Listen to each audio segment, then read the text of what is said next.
सो अब हम आते हैं स्केलर्स एंड वेक्टर्स पे, जो कि motion in a plane chapter 3 का एक टॉपिक है। ठीक है, तो इसमें पहले हम स्केलर्स और वेक्टर्स को डिफाइन कर लेते हैं। स्केलर्स वो हैं जिसमें सिर्फ मैग्नीट्यूड है, मतलब अगर जैसे मैं हाथ दिखा रहा हूँ तो ये दिख रहा है हमें, लेकिन इसका कोई पॉजिटिव नेगेटिव नहीं है। इस डायरेक्शन से लो, इस डायरेक्शन से लो, हर जगह से ये जो इस क्वांटिटी का मेजरमेंट है वो हमें दिख रहा है, तो वो एक मैग्नीट्यूड है। ठीक है, तो स्केलर भी वैसा ही कुछ है, एक मैग्नीट्यूड है जो कि ऐड या सब्ट्रैक्ट किसी में भी कर सकते हैं। ठीक है, तो उस पर रूल क्या अप्लाई होता है? Rule of combining scalars is rule of ordinary algebra. जो नॉर्मल हम प्लस माइनस करते हैं अलजेब्रा में, वही वाला रूल अप्लाई होता है स्केलर में। ठीक है, एग्जांपल ऑफ स्केलर है, स्केलर्स है डिस्टेंस ऑफ बिटवीन 2 पॉइंट्स। ठीक है, टाइम इंस्टेंट, टाइम मेजर कर रहे हैं, टाइम एक पर्टिकुलर टाइम बताओ, तो वो भी एक स्केलर है। मास ऑफ एन ऑब्जेक्ट, उसका भी कोई डायरेक्शन नहीं है, तो वो भी एक मैग्नीट्यूड है। टेम्परेचर ऑफ अ बॉडी, तो अगर जैसे कि टेम्परेचर ऑफ बॉडी भी स्केलर है। ठीक है, तो एग्जांपल में एक और मैं बताता हूं, जैसे हम डेंसिटी ढूंढते हैं, density is equal to mass by volume, तो ये भी स्केलर है, ये भी स्केलर है, ये भी स्केलर है। तो हम नॉर्मल जो अप्लाई करते हैं अलजेब्रा में, प्लस माइनस मल्टीप्लिकेशन डिवीजन, वही स्केलर में भी वैसे ही एग्जैक्टली यूज होता है। ठीक है, अब हम आते हैं वेक्टर्स में। वेक्टर्स में क्या होता है ना, मैग्नीट्यूड भी होता है और डायरेक्शन भी होता है।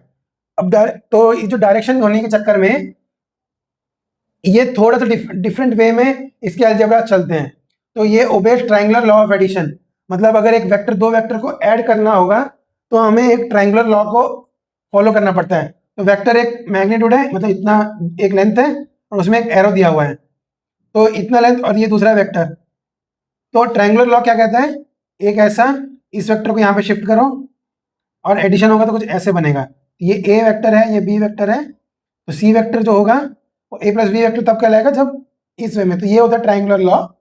सिमिलरली एक पैरेललोग्राम लॉ भी होगा एडिशन के लिए, तो वेक्टर्स वो भी फॉलो करते हैं। Either of the two result same आएगा, लेकिन आप उनमें से कोई भी लॉ फॉलो कर सकते हैं। एग्जांपल्स ऑफ वेक्टर्स है वेलोसिटी, उसका एक मैग्नीट्यूड है और उसका एक डायरेक्शन भी है। Same is acceleration, same with force, ऐसे बहुत सारे वेक्टर्स हैं। अब वेक्टर्स को डिनोट कैसे करते हैं? कोई भी स्मॉल लेटर या कैपिटल लेटर होगा, उसके ऊपर एक एरो वाला सिंबल लगाएंगे। ठीक है, एरो वाला सिंबल मतलब राइट एरो वाला सिंबल लगा देंगे, तो उसका मतलब वो एक वेक्टर है। और मैग्नीट्यूड ऑफ वेक्टर दिखाने के लिए उसको उसका एब्सोल्यूट वैल्यू लेते हैं, तो जिसका मतलब है वो वेक्टर का मैग्नीट्यूड बता रहा है। ठीक है, बुक में वेक्टर्स को ना बोल्ड लेटर्स में दिया गया है, तो बोल्ड लेटर्स का मतलब है कि वो एरो है, लेकिन लिखेंगे तो हमें बार बार बोल्ड करने के लिए टू थ्री टाइम्स एक ही जगह पे बार बार लिखना पड़ेगा। तो उसके लिए बेटर रिप्रेजेंटेशन है स्मॉल लेटर या कैपिटल लेटर का, कोई भी डिनोट जिससे भी कर रहे हैं हम कोई भी क्वांटिटी को, प्लस ऊपर उसके एरो लगा दो। ठीक है, तो ये हुए हमारे scalars and vectors. We will jump on to the next topic.